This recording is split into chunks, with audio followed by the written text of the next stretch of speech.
conceito de bullying é relativamente recente, foi popularizado há 20, 30 anos atrás, mas já faz parte dos estudos acadêmicos há pelo menos 50 anos. Estou aqui ao lado do professor Francisco, da Faculdade de Educação da UNB, que vai ajudar a gente a entender qual o significado de bullying. Tudo bem, professor? Tudo bem. Como é que a gente pode compreender qual é a definição desse termo bullying? O bullying é uma agressão física ou emocional sistemática, recorrente, que é mantida ao longo do tempo e que se dirige a um alvo específico, pretendendo sempre diminuir ou agredir ou gerar algum tipo de mal-estar emocional na pessoa alvo. Existe diferença da prática do bullying entre meninos, meninas? Existe alguma característica desse tipo de ofensa praticada por dependendo do gênero? No caso dos meninos, a agressão física é muito mais explícita. E isso não significa que não aconteça nas meninas, mas nos meninos, digamos que é uma coisa mais externalizada, mais evidente. No caso das meninas, além de existir, claro, em alguns momentos agressão física, também vem acontecer a questão de gerar algum tipo de isolamento, de juízo, de fofoca, que começa a criar, digamos, dentro do contexto da menina-alvo, uma sensação de esvaziamento emocional, né? E isso é, digamos, não que seja uma coisa exclusiva de gênero, mas prevalente, digamos. Não quero colocar como que mulheres fazem isso e homens fazem isso. Não, mas claramente há uma característica um pouco mais marcada no caso das meninas, com esses isolamentos sociais que geram no alvo, e no caso dos meninos, as agressões físicas ou os xingamentos explícitos, né? Ou a ameaça explícita, que é mais frequente no caso dos meninos. Como deve ser a interação, para a gente concluir, entre a família e a escola? Se às vezes a família observa que possivelmente o filho está sendo alvo de algum bullying, como é que ela deve entrar em contato? Ou às vezes a escola observa que aquela criança está sendo alvo de bullying no ambiente escolar. Em que momento que a escola deve entrar em contato com os pais para alertar os pais sobre a possível violência em relação àquela criança? Eu acho que a escola tem a responsabilidade de comunicar imediatamente. E essa é uma questão que não pode ser adiada. O professor não pode se desresponsabilizar disso. Mas é que eu pensei que era brincadeira. Profissionalmente, eu tenho que estar preparado para que qualquer indicador tenha que me obrigar a informar a família. E a família também, imediatamente. Agora, o que eu não posso é chegar na escola e falar: meu filho está sendo vítima de bullying, eu vou cobrar diretamente do menino. Porque, entendendo de novo, esse menino, ele faz um bullying, ele faz uma coisa intencional, mas ele provavelmente vem de uma história de agressão. Então eu não estou justificando o agressor, mas estou pedindo para que as pessoas entendam que o agressor também vem de uma agressão.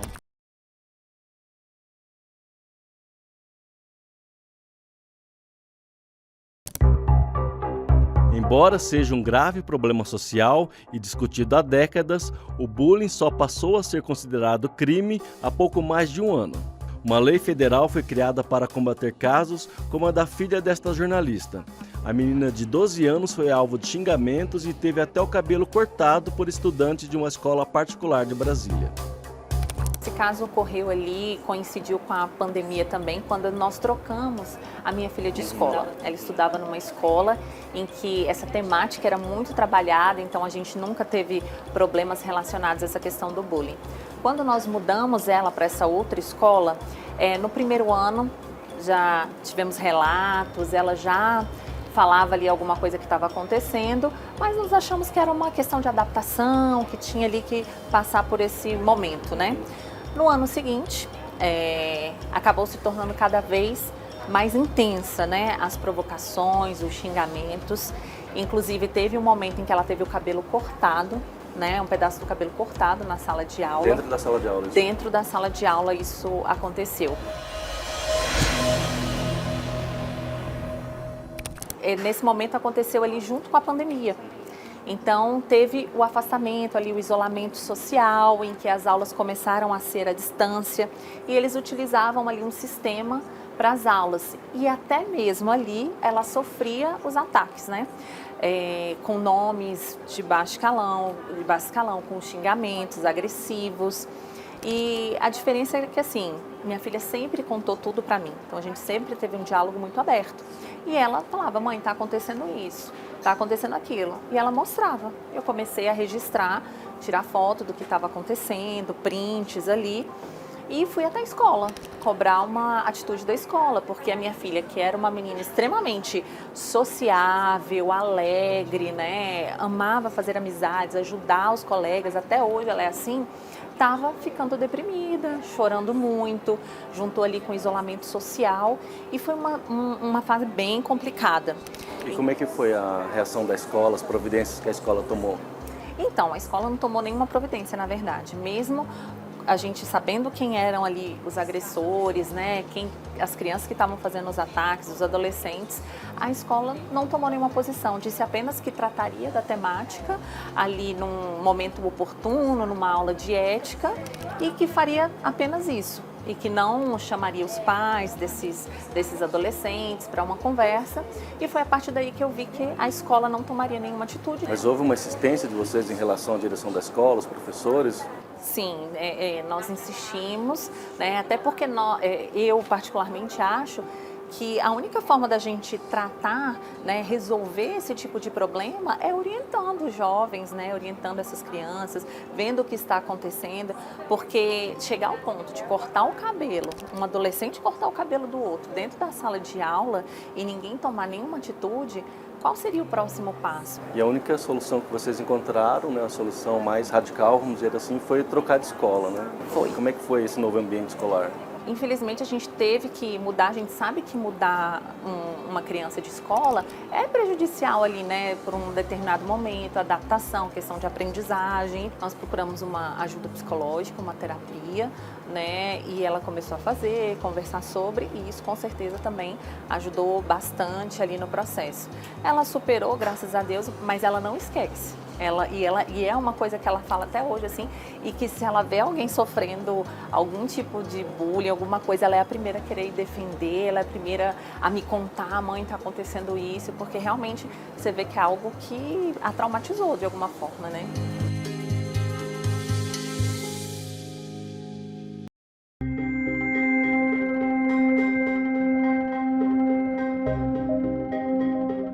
Um dos grupos que mais sofrem bullying hoje em dia ainda é a comunidade LGBT. Por isso, o deputado Fábio Félix tem um projeto chamado Escola de Todas as Cores. Tudo bem, deputado? Olá, Do que se trata esse projeto? Por que apresentar esse projeto de lei? Esse projeto ele tem muitas camadas para mim, pessoalmente. Primeiro, pelo que eu vivi dentro da escola. A homofobia é algo constante, seja a violência verbal, as brincadeiras, muitas vezes mascaradas como brincadeira, ou a própria violência física. Eu mesmo cheguei a sofrer violência física na escola com xingamentos homofóbicos. Então, esse é um projeto que primeiro tem essa camada de uma vivência de algo que eu conheci na prática, que é a homofobia dentro do espaço escolar.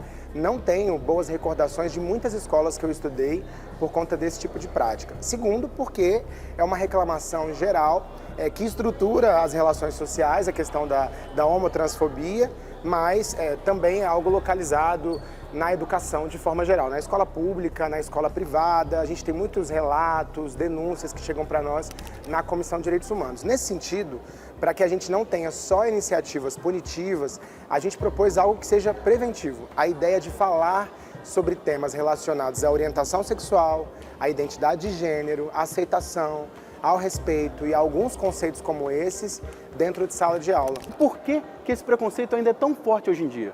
Eu acho que melhorou. Eu acho que existe um ambiente melhor hoje para a comunidade LGBT, especialmente porque esse segmento não se cala mais também dentro do ambiente escolar. Então, quando sofre a homofobia, as pessoas se posicionam, do ponto de vista pedagógico, procuram a direção da escola, os familiares também se posicionam mais.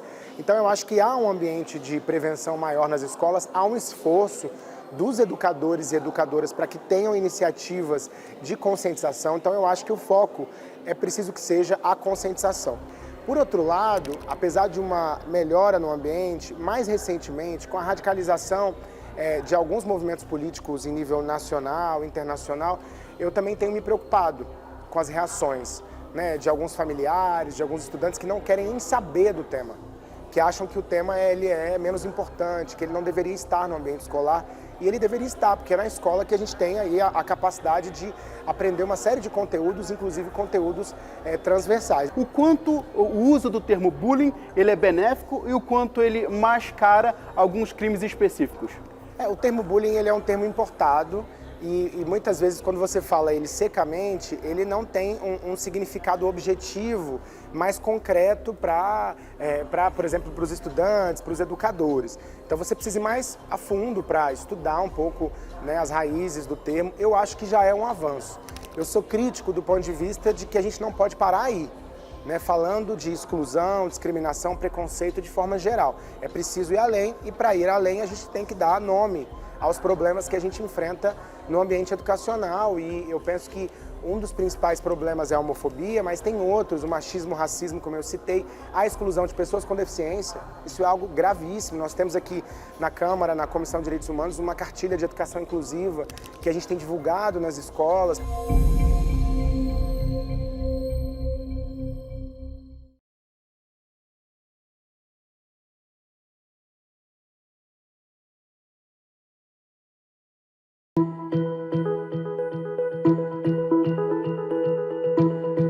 Nós vamos conversar agora com o professor Evaide, aqui da escola Queima Lençol, na Fercal, que desenvolve um trabalho, um projeto da Secretaria de Educação chamado Cultura da Paz. Esse projeto tem o objetivo de evitar o bullying, de combater o bullying aqui no ambiente escolar. Professora, do que se trata esse projeto Cultura da Paz que vocês desenvolvem aqui na escola?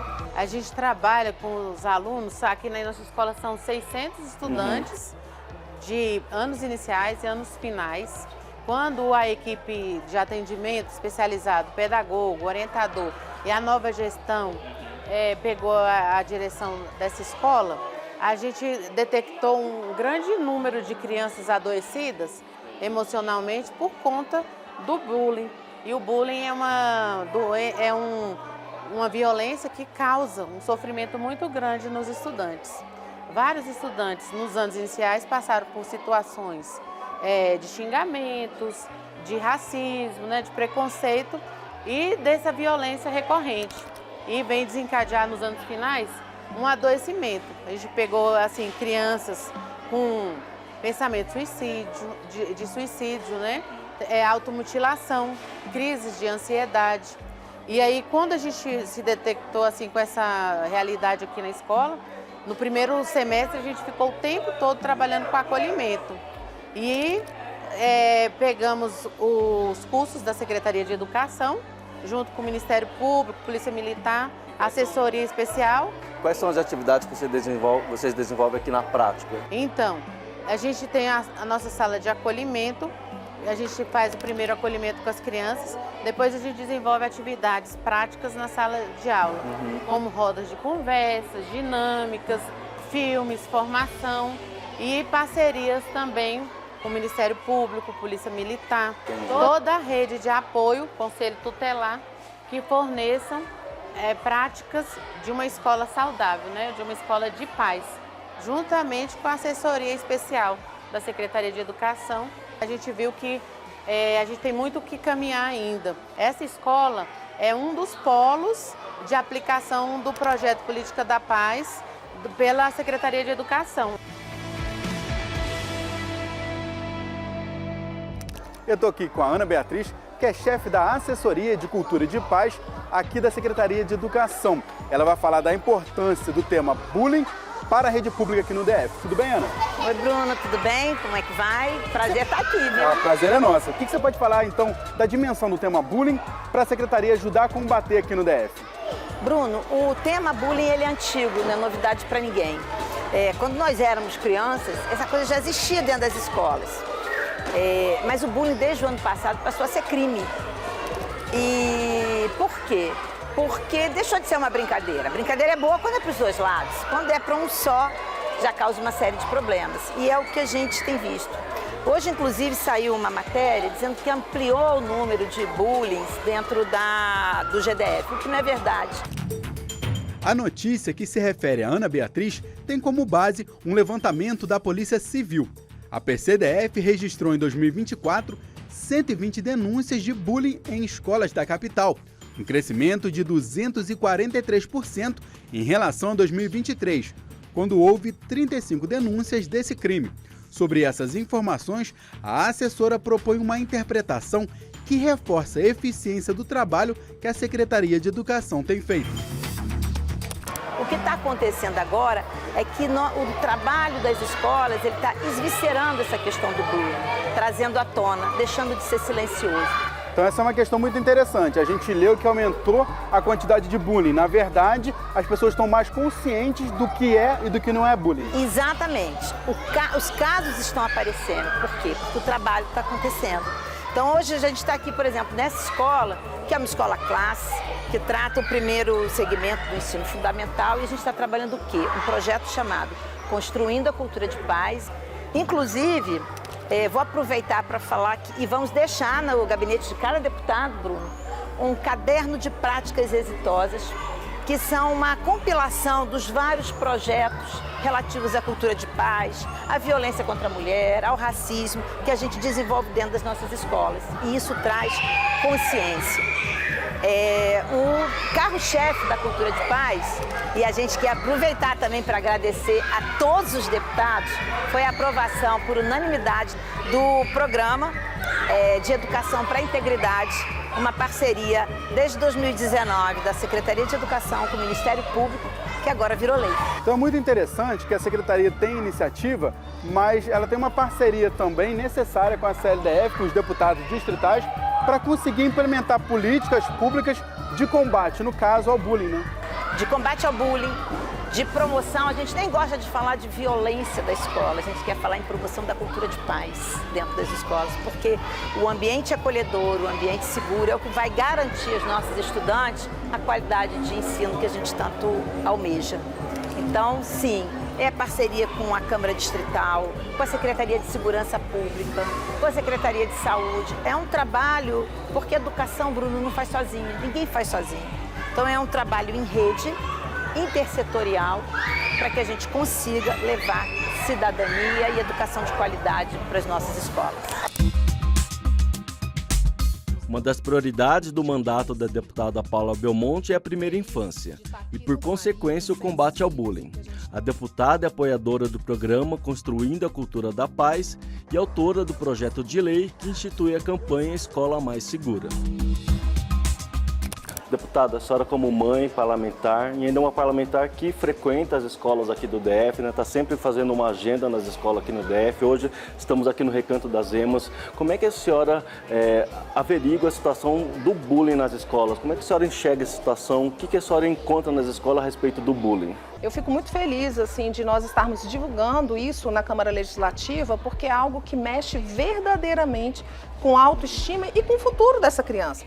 E mais ainda, hoje, depois, infelizmente, da pandemia, a gente tem visto o adoecimento das nossas crianças com a saúde mental. Então, como que a gente está fazendo? Primeiro, nós estamos aprovando um projeto lá na Câmara que chama Escola Mais Segura, que traz a oportunidade para que a gente possa conversar mais claramente com essas crianças a respeito de que cada um é do jeito que é e que isso é bonito, porque a natureza é assim. Quando a gente fala de uma escola mais segura, nós estamos falando não só contra o bullying, mas nós estamos falando também exatamente de fazer com que as crianças tenham a oportunidade de conhecer as leis que amparam, os canais de divulgação. É importante dizer que a escola é um ambiente de muitas das vezes de nós termos, a professora percebe que a criança está sendo vítima de violência doméstica, violência sexual. Então é nessa oportunidade que ela começa a ver que muitas das vezes um toque diferente não é normal. O que nós queremos é fazer com que todas as nossas escolas do Distrito Federal, que são muitas, mais de 600 escolas, elas possam ter oportunidade de conversar sobre o bullying, mas falar sobre essa escola mais segura. A escola de combate, sim, à violência sexual, de combate, sim, à violência física. Entender que a palavra tem poder, a palavra pode fazer com que uma pessoa se torne grande e forte, mas também pode fazer que, infelizmente, muitos jovens cometam suicídio, muitas jovens cometam automutilação. Deputada, outro projeto que a senhora participa direta e indiretamente também, que é o projeto Cultura da Paz, que é desenvolvido aqui nas escolas do DF. Qual a participação que a senhora tem nesse projeto e como é que a senhora avalia a condução desse projeto nas escolas? Eu fico muito honrada, por quê? Porque eu posso dizer que eu sou hoje a parlamentar que mais coloca dinheiro em escolas do Distrito Federal. Nesses 3 anos, a gente tem investido, porque eu acredito que a escola é uma transformação. E esse projeto é um projeto dentro da Secretaria de Educação, que vem fazendo, infelizmente, ainda não chegou a todas as escolas, mas algumas escolas, e principalmente de regiões que a gente percebe que existe uma violência maior, para que a gente possa falar sobre a cultura da paz. A cultura da paz é exatamente a cultura de anti-bullying, é a aceitação. Aceitação de nós mesmos e aceitação do outro. Então esse projeto é um projeto exitoso, novo, ele não tem ainda 1 ano e que a gente está colocando dinheiro do povo, que eu gosto de dizer, não é o meu dinheiro, é o dinheiro do povo, através de emenda parlamentar, para que cheguem todas as crianças. Vamos conversar agora com a professora Janara Souza, que é do Departamento de Comunicação aqui da UNB. Ela vai falar sobre uma pesquisa que ela desenvolveu sobre o cyberbullying. Professora, para a gente começar, o que é o cyberbullying? O que significa essa expressão? O cyberbullying, ele tem uma relação com o bullying, então ele significa muito essa violência repetida, essas agressões, muitas vezes simbólica, mas às vezes física, também no caso do cyberbullying.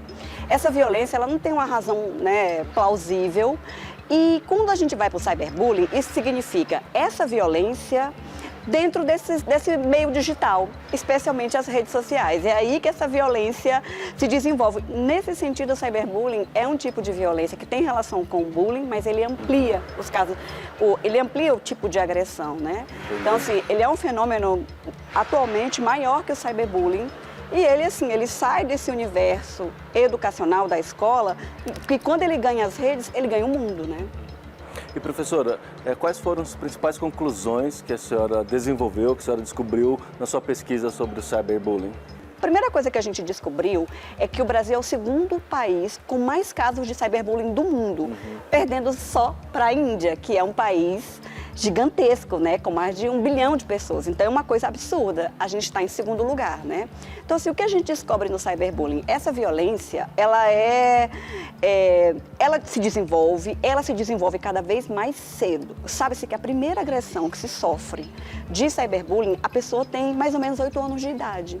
Significa, nessa época da vida, você nem poderia estar nas redes sociais. As pessoas entram cada vez mais jovens, possivelmente elas mentem ali nos seus dados e não há uma boa conferência das plataformas. Ela entra e ela é vítima, ela é agressora ou espectadora. O que a gente descobriu também é que ser vítima e agressor é bastante complicado. Tanto o agressor como a vítima podem sofrer uma série de consequências, tanto emocionais como sociais, né? Como baixo rendimento escolar, quadros de ansiedade, de depressão. E professora, as principais vítimas são meninas e mulheres dentro de uma faixa etária também, né? As principais vítimas de cyberbullying e de violência online no mundo são mulheres, né? De acordo com a ONU, mais de 75% das mulheres conectadas, né? As mulheres que estão na internet já sofreram algum tipo de violência online. Meninas e mulheres de 13 a 25 anos são as principais vítimas de violência online. Dentro desse grupo, algumas ainda sofrem de forma mais intensa. As meninas negras, as meninas de classe social mais baixas, as meninas que as pessoas, né, que os agressores ou espectadores buscam alguma coisa no corpo que não lhes agrada, tá fora do peso, o cabelo é assim, o cabelo... cabelo, corpo, enfim, esses são elementos. E quando a gente pensa se há uma razão, a gente pensa muito em preconceito e discriminação. Então, assim, esses grupos, quanto mais vulnerável e menos chance de defesa, mais possibilidade de sofrer um bullying ou cyberbullying. Quem são os principais agressores? Os principais agressores são homens. E antes a gente pensava que eram homens muito jovens, né? Que eram pessoas que não sabiam o que estavam fazendo.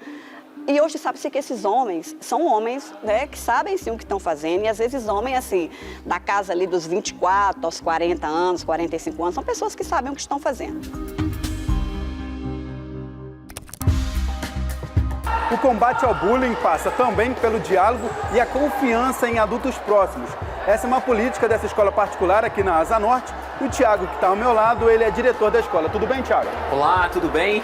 Como é que é a dimensão desse problema bullying aqui na escola? Tá, acho que o primeiro ponto é a gente entender que as coisas da sociedade vão também acontecer dentro da escola. Então a nossa primeira postura é não fingir. Se existe o problema precisa ser tratado, conversado e ele precisa ser levado a sério. Quando você fala dos adultos de confiança, a minha expectativa é que aqui na minha escola, os meus estudantes vejam em cada adulto que trabalha aqui, seja ele inspetor, coordenador, eu na figura de diretor, que a gente consiga gerar um ambiente de segurança, um ambiente de possibilidade de diálogo. Como é que você observa um estudante vítima de bullying? Às vezes ele tem vergonha de falar. Como é que chega essa informação? Como é que vocês observam que esse tipo de contexto pode estar acontecendo em algum local da escola? A primeira medida é ter esses vínculos de confiança. Então, a gente tem um cuidado até mesmo no aluno novo que está chegando na nossa escola. Então, eu tenho hoje uma disciplina dentro dos anos finais, do 6º até o 9º ano, que fala sobre temas delicados, que propõe rodas de conversa e que cria essa esfera e esse clima organizacional muito possível para essas aberturas. E aí, a equipe inteira ela é treinada para observar mudanças de comportamento. Agora, essa atuação também extrapola os muros da escola no sentido de que vocês convidam os familiares para acompanhar o tipo de situação, conversar e ajudar a superar esse problema que acontece na escola também, né? Durante o ano letivo existem momentos formativos. Esses momentos formativos são para a comunidade escolar como um todo. Então os pais participam sim, se eu tiver uma situação de bullying dentro da escola, que eu tenha que verificar mais profundamente, tem um protocolo da escola a ser seguido, vai ter a escuta dos dois lados, as famílias vão estar envolvidas e todo mundo que protege a infância e as crianças vão participar disso dependendo do caso e da situação.